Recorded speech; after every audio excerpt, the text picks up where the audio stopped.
안녕하세요, 잔느입니다. 오늘은 웨딩 컨텐츠 첫 번째 영상을 준비했는데요.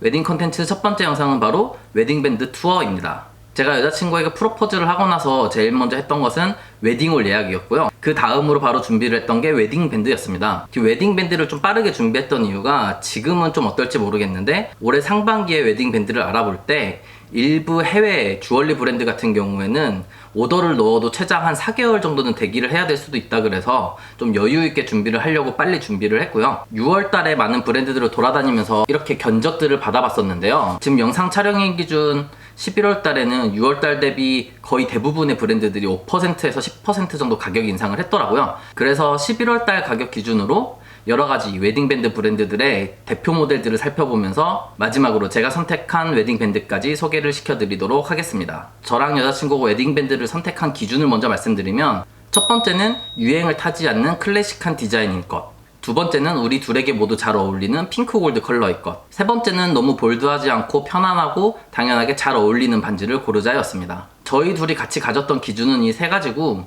제가 속으로 가졌던 기준 하나는 저도 반지 욕심이 없는 건 아니었는데 제 손보다는 여자친구 손에 어울리는 걸 우선으로 선택을 하자였습니다. 그럼 이제 여러 가지 브랜드들을 살펴보겠습니다.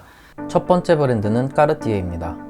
까르띠에에서는 러브링, 시드 까르띠에, 마이용 팬더를 봤는데요. 러브링은 다이아몬드가 한 개 세팅된 모델을 봤습니다. 가격은 개당 278만원이었는데 까르띠에의 심볼이 많고 여자친구에게 볼드한 느낌에 이뻤지만 선택하지 않았습니다. 시드 까르띠에는 3mm 폭 184만원, 4mm 폭 231만원이었습니다. 이니셜이 나중에 질릴 수 있을 것 같아서 선택하지 않았습니다. 마이용 팬더는 한마디에 다이아 세팅된 모델이 238만원이었는데 폭이 2.5mm 밖에 되지 않아서 제 손에 어울리지 않아 선택하지 않았습니다. 두 번째 브랜드는 불가리입니다. 불가리에서는 비제로원, 불가리를 봤는데요. 비제로원은 여자친구는 로즈골드, 저는 세라믹 장식을 봤습니다.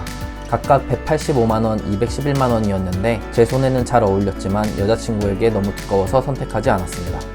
불가리 링은 개당 261만원이었는데 반지가 두꺼워서 착용감이 편하지 않았고 로고가 나중에 질릴 수 있는 디자인이라 선택하지 않았습니다. 세 번째 브랜드는 티파니입니다. 앞 두 브랜드를 다녀오니 우리가 확실히 선호하지 않는 것을 이제 알 수 있었는데요. 티파니에서 많이들 보시는 밀그레인과 티파니 밴드링은 아예 착용하지 않았습니다. 밀그레인은 가까운 주변에 착용한 부부가 있었고 티파니 밴드링은 레터링이나 로고가 들어가는 건 우리가 선호하지 않는다는 걸 깨달았기 때문에 아예 착용해보지도 않았습니다. 티파니 투르 밴드링은 신상품이라고 설명해 주셔서 착용을 해보았는데 이뻤지만 저희 손에 어울리는 느낌은 아니라 선택하지 않았습니다. 네 번째 브랜드는 부쉐론입니다. 부쉐론에서 가장 유명한 꽈트로 웨딩밴드를 착용해 보았는데 착용감도 좋고 디자인도 이뻐서 마음에 드는 반지였습니다. 가격은 클래식이 250만원, 블랙이 275만원이었습니다. 하지만 제 주변에도 몇 커플이나 착용하는 최근 유행하는 웨딩밴드라서 저희는 선택하지 않았습니다. 오히려 274만원의 팟셋이 더 디자인적으로는 마음에 들었는데 두께가 2.8mm 밖에 되지 않아서 제 손에 어울리지 않아서 선택하지 않았습니다. 다섯 번째 브랜드는 쇼파드입니다. 쇼파드는 유일하게 홈페이지에 가격을 공개하지 않은 브랜드인데요. 저희가 받은 견적 정보는 댓글로 문의 주시면 알려드리겠습니다.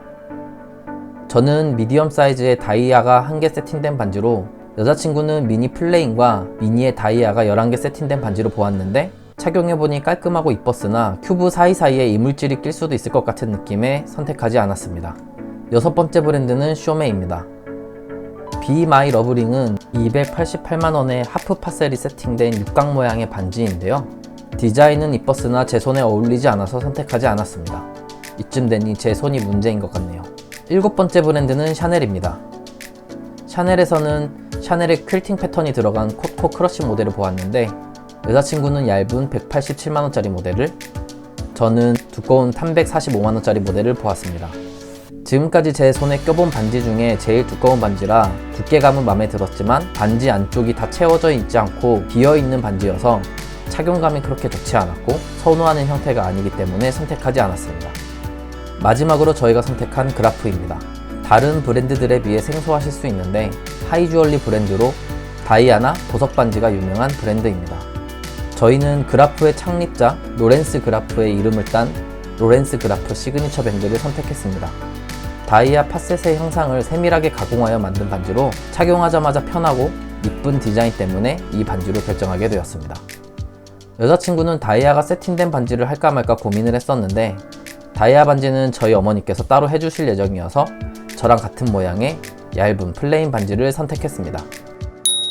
저희가 그라프 시그니처 웨딩밴드를 선택한 이유는 물론 제가 말씀드렸던 세 가지 기준을 모두 다 만족을 했기 때문인데요. 어떻게 보면 부쉐론의 팟셋과 좀 비슷한 디자인처럼 보일 수 있는데, 부쉐론의 팟셋 같은 경우에는 자세히 보시면 커팅이 반지 중앙에 이제 마른 목걸이 되어 있는데, 이 시그니처 밴드 같은 경우에는 삼각형 모양으로만 다이아의 디자인을 본따서 만든 그런 디자인이었습니다. 실제 손에 착용을 해봤을 때 부쉐론의 팟셋보다는 더 편안하게 좀 착용을 할 수 있는 그런 느낌이었고요. 결정적으로 제가 손이 좀 두꺼운 편인데 시그니처 웨딩밴드 같은 경우에는 2.3mm의 얇은 버전과 3.2mm의 좀 두꺼운 버전의 반지가 있어서 제가 좀 두꺼운 반지를 선택을 하니까 제 손에도 잘 어울리고 여자친구의 손에도 잘 어울려서 그라프의 시그니처 웨딩밴드를 선택하게 됐습니다. 사실 다른 브랜드들 같은 경우에는 대부분의 백화점에 입점을 해 있어서 웨딩밴드 투어를 할 때 좀 쉽게 볼 수 있는 브랜드인데요. 그라프는 신라호텔 1층과 압구정 갤러리아에만 딱 두 곳에만 입점이 되어 있어가지고 웨딩밴드 투어를 할 때 꼭 찾아서 가야 되는 그런 좀 불편함이 있을 수는 있는데, 웨딩밴드 투어를 계획하고 있으신 신랑 신부님들은 시간 있으시면 이 그라프도 한번 꼭 보셨으면 좋겠습니다. 그라프 같은 경우에는 자체 프로모션도 없고 백화점 프로모션도 없고 심지어 백화점에서 진행하고 있는 웨딩 마일리지에도 적립이 안 되는 그런 브랜드라서 전혀 할인 혜택이 없는 브랜드지만, 조금이라도 할인을 받기 위해서는 갤러리아 매장에서 갤러리아 상품권을 통해서 구매를 하는 걸 추천드리고요.